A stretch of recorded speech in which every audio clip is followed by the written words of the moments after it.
जीवन में ऐश्वर्य और धन के प्रतीक माने गए हैं शुक्रदेव को। और यही शुक्रदेव का गोचर परिवर्तन हो रहा है मेष राशि मेष लग्न से ठीक तीसरे भाव पर। बहुत ही इंपॉर्टेंट हो जाता है आपके लिए, क्योंकि ये आपके धनेश हैं अर्थात धन भाव के स्वामी हैं, और साथ में ये सप्तमेश है आपके करियर आपके बिजनेस भाव के स्वामी हैं। इसलिए ये जो ट्रांजिट है आपके लिए जानना बहुत आवश्यक है। अब समझते हैं कि कैसे कब ये प्रवेश हो रहा है। तो ठीक 2 मई 2023 को दोपहर के 1:59 में ये शुक्राचार्य जी महाराज आपके धन भाव को छोड़ करके आपके पराक्रम भाव पर आ जाएंगे, और साथ में 30 मई 2023 तक रहेंगे। टोटल 2 मई से 30 मई तक ये यहीं रहने वाले हैं। ये 27 दिन की अवधि आपके लिए कैसी रहेगी, ये वीडियो मात्र उसी पर आधारित है। आप इस हमारे साथ बने रहे, ध्यान से समझिएगा। अब यहाँ पर शुक्राचार्य जी जब आएंगे तो आपके जीवन में तीसरे भाव पर आ रहे हैं। तीसरे भाव पर अर्थात आपके साहस और आपके पराक्रम भाव पर आ रहे हैं। कैसे आपके साहस और पराक्रम आपके निर्बल रहेंगे, आपके तो भाई बढ़ोतरी होंगे। आपने जो पराक्रम किया है, जो साहस दिखाया है, उस भाव पर यदि शुक्र जैसा विशाल ग्रह आ जाए, शुक्र जैसा सौम्य ग्रह आ जाए, शुक्र के जैसा मधुर ग्रह आ जाए, तो आपके साहस का प्रतिफल बहुत अच्छा मिलने वाला है। आप ऐसा समझिए। साथ में ये आपके किस भाव के स्वामी, तो धन भाव के स्वामी हैं, जो आपके दूसरे भाव हैं। धन भाव के स्वामी का पराक्रम में जाना, आपका धन के लिए पराक्रमी होना, धन को कहां लेगा, धन भाव से दूसरे भाव पर होने के कारण आर्थिक संपन्नता को देंगे, क्योंकि वैसे भी आपके जीवन में ये धन के ही स्वामी हैं। धन के स्वामी पराक्रम में जा रहे हैं, तो पराक्रम हम किसमें दिखाएंगे, हम धन आर्थिक समृद्धि और आर्थिक प्रसन्नता की प्राप्ति के लिए हम अपना साहस दिखाएंगे। यही वो भाव है जो भाई बहनों का भाव है। तो भाई बहन से भी आपको आपके मित्रों से भी अच्छे रिलेशन बनने की संभावना यहाँ पर बन जाएगी। यही वो भाव है जो आपको ऑनलाइन मल्टीमीडिया कंप्यूटर लैपटॉप ये इन सब क्षेत्रों से कुल मिलाकर के संचार माध्यमों से आपको जोड़ेगा। संचार माध्यम को कि शुक्र का क्षेत्र माना गया है। जितने भी मार्केटिंग है ऑनलाइन जितने भी काम किए जाते हैं ये सब शुक्र के अधिकार में आता है, और यही शुक्र आपके तीसरे घर पे है। तो इन सब कार्यों से भी आपको अच्छे धन लाभ और साथ में आपके कार्य में वृद्धि होने का संकेत यहाँ पर सर्वाधिक मिलेगा। अब ध्यान से समझिएगा, ये आपके सप्तम भाव के स्वामी भी है। सप्तम भाव वो स्थान हो जाता है जो आपके बिजनेस का भाव है, आपका करियर का भाव है। करियर का भाव क्यों, क्योंकि दसम भाव से दसम भाव होने के कारण यही आपका करियर है। आप बिजनेस करते हो, व्यापार में हो, नौकरी में हो, या आप कोई प्रोफेशनल वर्क में हो, इन सभी के स्वामी आपके साहस में आ रहे हैं। तो होगा क्या, इस टाइम पर जो सबसे ज़्यादा महत्वपूर्ण आपको समझने की बात यही होगी कि आपके बिजनेस में आपके करियर में आपको देखेंगे इस टाइम पर आप ज़्यादा भाग दौड़ कर रहे हैं। भाग दौड़ करना मतलब क्योंकि शुक्र होंगे तो बेकार का भाग दौड़ नहीं कराएंगे, आपका सार्थक वो जो आप दौड़ धूप करेंगे वो आपका सार्थक रहेगा। वो उसके द्वारा आपके करियर में यहाँ पर अच्छी प्रोग्रेस देखने की संभावना बन जाती है। साथ में सप्तम भाव के स्वामी जब यहाँ पर जाएंगे तो दाम्पत्य जीवन में यहाँ पर कुछ प्रॉब्लम आ सकते हैं, इस बात को ध्यान देना है। क्योंकि ये स्थान वास्तव में तीसरा स्थान एक कंपटीशन का है, तो कंपटीशन की भावना, पति पत्नी के मध्य कंपटीशन की भावना आ जाएगी। हो सकता है वो अपनी बात मनवाना चाहें आपसे और आप अपनी बात उनसे मनवाना चाहें। इसके कारण से थोड़ी बहुत खटास की स्थिति मिल सकती है, क्योंकि शुक्र यहाँ पर कड़वाहट नहीं है। ध्यान दीजिएगा, शुक्र कड़वाहट कभी नहीं है, शुक्र खट्टे मीठे हैं। तो कोई चीज़ बहुत मीठा होता है तो हमें बहुत अच्छा लगता है, कुछ खट्टे होते हैं तो दांत खट्टे हो गए, आप ऐसा मानिए, लेकिन यहां पर कोई कड़वाहट पैदा नहीं करेंगे। अब ध्यान देते हैं इनके उस भाव पर जहां पर इनकी दृष्टि जाती है। ज्योतिष में माना जाता है कि गुरु के पास 3 दृष्टियां हैं, शनि के पास 3 दृष्टियां हैं, राहु केतु के पास भी 3-3 दृष्टियां हैं, परंतु शुक्राचार्य जी महाराज, सूर्य देवता, चंद्र देवता, इनके पास 1-1 दृष्टियां हैं। तो शुक्र की एक दृष्टि इतनी महत्वपूर्ण होती है कि वो जहां पर देखते हैं उस भाव को बहुत ही प्रभावित करते हैं, उस भाव को अच्छा बनाने का प्रयास करते हैं। आपके जीवन में कहां देख रहे हैं, आपके जीवन में नवम भाव को देख रहे हैं, जो कि इनकी सप्तम दृष्टि होगी।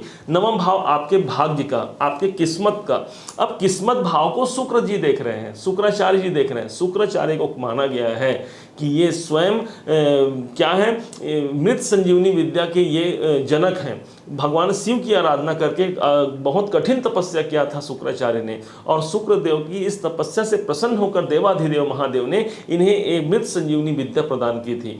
उस मृत संजीवनी विद्या के द्वारा इनके पास ये शक्ति आ गई कि ये जहाँ इनकी दृष्टि जाएगी ज्योतिष में वो भाव जागृत हो जाएगा, मानो मृत संजीवनी, मतलब मरा हुआ भी वो जगह है तो वो भी जागृत हो जाएगा। तो इनकी दृष्टि कहाँ जा रही है? आपके भाग्य में जा रही है। तो भाग्य भी कैसे भी कठिन परिस्थितियां हो, भाग्य उदय नहीं हो रहे हैं, भाग्य में कोई समस्याएं चल रही हैं, नवम भाव को वो जागृत करने वाले हैं। नवम भाव के आपको अच्छे रिजल्ट मिलने वाले हैं। नवम भाव काहे का है, ध्यान से समझिएगा। नवम भाव है आपके पिता का, आपके पिता अर्थात यहाँ पर मृत संजीवनी का प्रभाव पड़ा, आपके पिता से आपको अच्छा प्रतिफल मिलना। उनके स्वास्थ्य में यदि कोई बाधा चल रही है तो स्वास्थ्य संबंधी उनके बाधाएं दूर होने की संभावना यहाँ पर सर्वाधिक बनती है। यही वो भाव है जो आपके हायर एजुकेशन का है, हायर लर्निंग का है। तो जो लोग कंपटीशन एग्जाम दे रहे हैं, जो बच्चे, उनके कंपटीशन एग्जाम में सफलता की संभावना। वैसे भी ये नवम भाव उच्च शिक्षा का होता है, तो आपको उच्च शिक्षा में सफलता। अब भाई मैं तो जॉब करता हूँ, नौकरी करता हूँ, प्रोफेशनल वर्क करता हूं, तो मुझे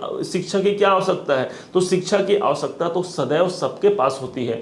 हम ज्योतिषी हैं, उसके बाद भी दिन रात हम अपनी शिक्षा को आगे बढ़ाते रहते हैं अपनी पढ़ाई के द्वारा। उसी प्रकार आप भी अपने कार्य क्षेत्र में आपको शिक्षा बढ़ाने की आवश्यकता है। शुक्राचार्य जी महाराज 27 दिनों तक यहाँ आए हुए हैं। इन 27 दिनों में आप अपने एजुकेशन को बढ़ाइए। माना जाता है कि जिसका जैसा एजुकेशन होता है, जैसा जिसके पास स्किल्स होता है, उसी के दौरान, उसी के अनुसार ही उसके धन की वृद्धि या उसके कार्य में बढ़ोतरी होती है। तो आपके लिए शुक्राचार्य जी आपके एजुकेशन में वृद्धि करने के लिए आए हुए हैं, आप ऐसा मानिए।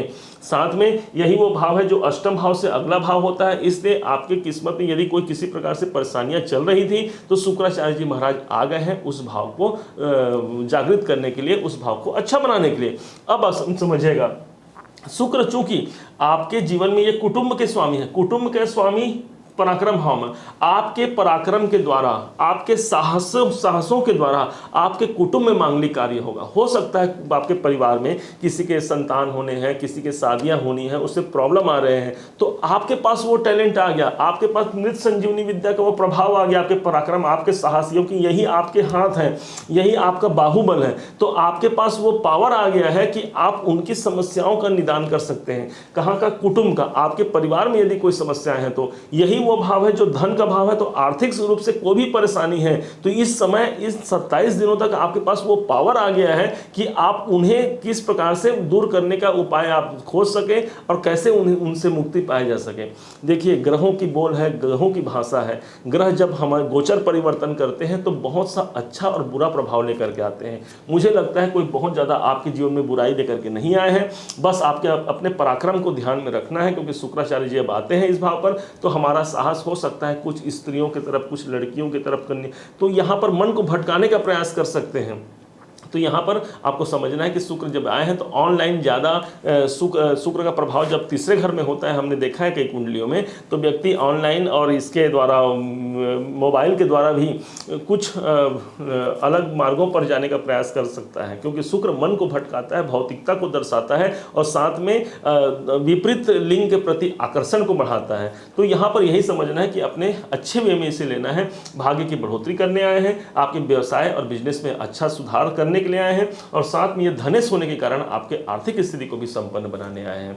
अब इसे प्रभावित अच्छा कैसे बनाया जा सकता है? तो आपके घर में जो स्त्रियां हैं, आपके जो जीवन साथी हैं, आपकी जो पत्नी है, ये साक्षात शुक्र है। क्यों कहा जाता है पत्नी को लक्ष्मी का रूप माना गया है?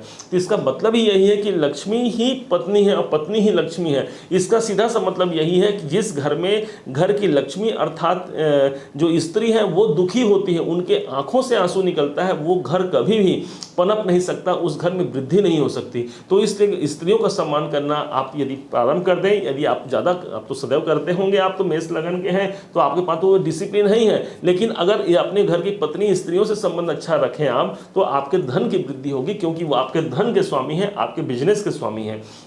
साथ में जब तीसरे भाव पर शुक्र आते हैं तो पत्नी का सहयोग मिलता है, पत्नी का बल मिलता है, क्योंकि ये बाहुबल है। बाहुबल के स्थान पर पत्नी का आना मतलब मानो कि आपने कोई कार्य किया और पीछे से आकर के वो आपके पीठ थपथपा रही हैं, आपके कंधे से कंधे मिलाकर के वो चलने को तैयार है, आपके साहस में वो साथ देने को तैयार है, और उस साहस को लेकर के उनके द्वारा भी आप अपने जीवन में भाग्योन्नति और बहुत ज़्यादा सुख समृद्धि को अर्जित कर सकते हैं।